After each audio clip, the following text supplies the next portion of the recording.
تو اس حدیث سے ہمیں کچھ مسائل کا اور پتہ چل رہا ہے۔ اگلے والی ابو ہریرہ رضی اللہ عنہ فرماتے ہیں مدینہ کی کسی گلی میں انہیں نبی پاک صلی اللہ علیہ وسلم مل گئے۔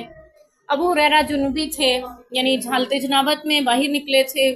غسل کے لیے ہو سکتا ہے انتظامات کرنے جا رہے ہوں، چنانچہ میں آپ سے کنی کترا گیا۔ بعض روایت میں یہ بھی آتا ہے کہ آپ نے اس کا ہاتھ پکڑ لیا، ابو ہریرہ کا، لے کے ساتھ ساتھ چل رہے ہیں۔ ابو ہریرہ آپ کہہ بھی نہیں پا رہے اللہ کے رسول چھوڑ دیں یا کچھ، اور آپ چلتے جا رہے ہیں، تو جہاں انہیں موقع ملا وہ فوراً سے وہاں سے نکل گئے، یعنی آپ صلی اللہ علیہ وسلم نے ان کا ہاتھ چھوڑا تو فوراً سے وہاں سے نکل گئے۔ تو پھر ابو ہریرہ بعد میں غسل کیا اور وہ آپ کی خدمت میں آ کے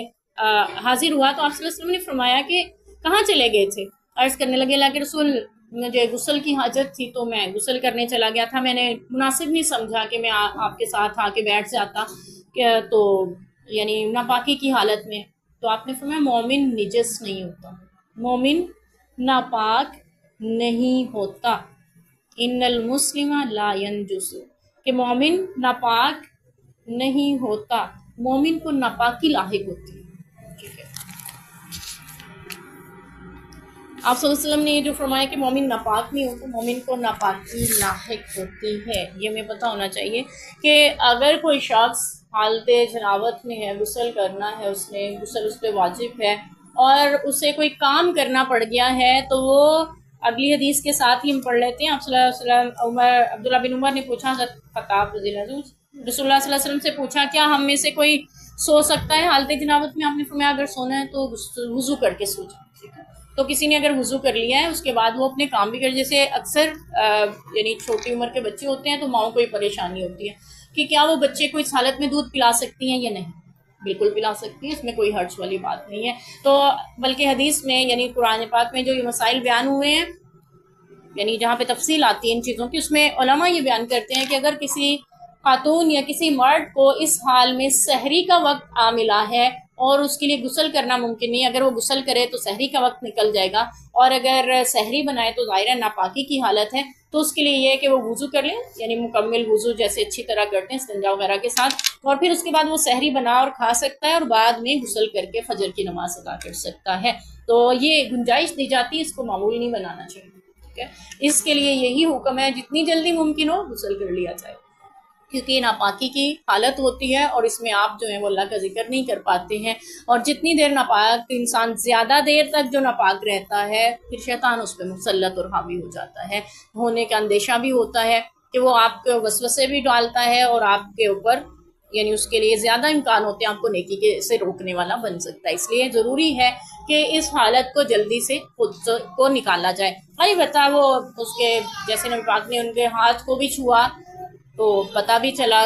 کہ وہ حالت جنابت میں تھے، آپ نے پھر بھی اپنے ہاتھوں کو دھویا نہیں ہے، تو یعنی یہ پتہ چلتا ہے کہ وہ پورا بندہ ناپاک نہیں ہو جاتا، جیسے اس کے پسینے وغیرہ کے بارے میں بھی آتا ہے روایت میں۔ تو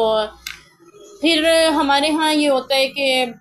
بستر تک کو ناپاک کر دیا جاتا ہے، سمجھ لیا جاتا ہے، اس خاتون کے دوپٹے، چادریں، اس کے کپڑے، پتہ نہیں کیا کیا کچھ دھلوایا جا رہا ہوتا ہے کہ نعوذ باللہ اس کو تو ناپاک ہو گئی ہے، تو ہر چیز جس کو یہ لگ گئی وہ ناپاک ہوگی، ایسا نہیں ہوتا، بلکہ جہاں پہ ناپاکی اگر کہیں لگ گئی ہے تو وہی جگہ ناپاک ہوگی، اتنا حصہ ہی دھویا جائے گا، باقی سارا انسان، البتہ غسل میں انسان خود کو پورے کو دھوئے گا، لیکن لباس یا کسی اور جگہ پہ اگر ناپاکی لگی ہے تو اس کو دھویا جائے گا، باقی وہ بندہ ناپاک نہیں ہوتا ہے پورا، یعنی اس کی وجہ سے ہر چیز ناپاک ہوتی جا رہی ہے، جیسے کوئی بجلی کا کرنٹ ہے جہاں سے وہ گزرتا جائے تو اس کو لگتا جائے، ایسا نہیں ہوتا، ٹھیک ہے؟ جہاں اس کا ہاتھ لگے وہ چیز ناپاک ہوگی، ایسا نہیں ہوتا، صحیح ہے؟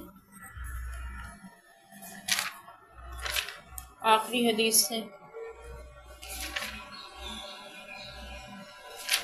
جی بالکل، اس میں جو آخری حدیث ہے وہ بھی اسی سے متعلق ہے، جب بھی یعنی ایسی حالت ہو تو اس کے لیے غسل واجب ہو جاتا ہے، اسے غسل کرنے کا حکم ہے۔ تو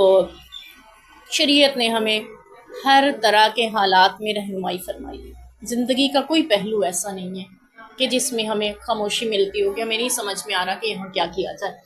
آپ نے کس حال میں کیا بات کرنی ہے، کس حال میں کیا کہنا ہے کیا نہیں کہنا، اور کس حال میں آپ پہ غسل واجب ہوتا ہے، کس حال میں آپ پہ وضو واجب ہوتا ہے، کس حال میں آپ اللہ کا ذکر کر سکتے ہیں نہیں کر سکتے ہیں، تو یہ ساری چیزیں ہمیں شریعت سے ملتی ہیں۔ اللہ تعالیٰ ہمیں لینے کی بھی توفیق دے، اللہ ہمیں عمل کی بھی توفیق عطا فرمائے، اور اللہ تعالیٰ یہ یاد رکھیے گا ان سارے کاموں میں اللہ نے اجر بھی رکھا ہے، فضیلتیں بھی رکھی ہوئی ہیں، تو اللہ تعالیٰ میں یہ اجر اور یہ فضیلتیں بھی سمیٹنے والا بنائے اور یہ بھی فضیلتیں ہمیں عطا فرمائے۔